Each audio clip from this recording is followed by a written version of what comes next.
ইরানের সামরিক বাহিনী বড় ধরনের যুদ্ধে প্রস্তুতি নিচ্ছে। দীর্ঘমেয়াদী ও বড় ধরনের যুদ্ধের জন্য নিজেদের প্রস্তুত করার ঘোষণা দিয়েছে আইআরজিসির প্রধান কমান্ডার মেজর জেনারেল হুসাইন সালামি। এই পরিস্থিতি বিশ্ব রাজনীতিতে নতুন করে উত্তেজনা সৃষ্টি করতে পারে। আইআরজিসির প্রধান তার সামরিক সক্ষমতা শক্তিশালী করার জন্য ব্যাপক পরিকল্পনা বাস্তবায়ন করার কথা জানিয়েছে এবং যে কোনো ধরনের বড় ও দীর্ঘমেয়াদী সংঘর্ষের জন্য প্রস্তুত। তিনি আরও উল্লেখ করেন, ইরান তাদের প্রতিরক্ষা বাহিনীর আধুনিকীকরণ ও অস্ত্রের সংগ্রহে অনেক অগ্রগতি অর্জন করেছে।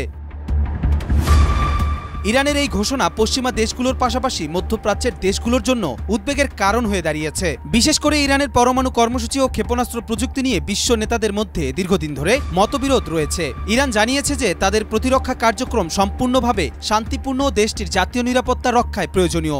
বিশ্বের মধ্যে চলমান ভূ রাজনৈতিক উত্তেজনার মধ্যে ইরানের এই পদক্ষেপ আরও সংকট সৃষ্টি করতে পারে। তবে ইরান দাবি করছে যে তারা শুধুমাত্র নিজেদের নিরাপত্তা রক্ষায় এই ধরনের পদক্ষেপ নিচ্ছে, যার মাধ্যমে তারা আন্তর্জাতিক শান্তি বজায় রাখতে চায়। কিন্তু ভবিষ্যতে পরিস্থিতি কি হবে তা এখনও স্পষ্ট নয়।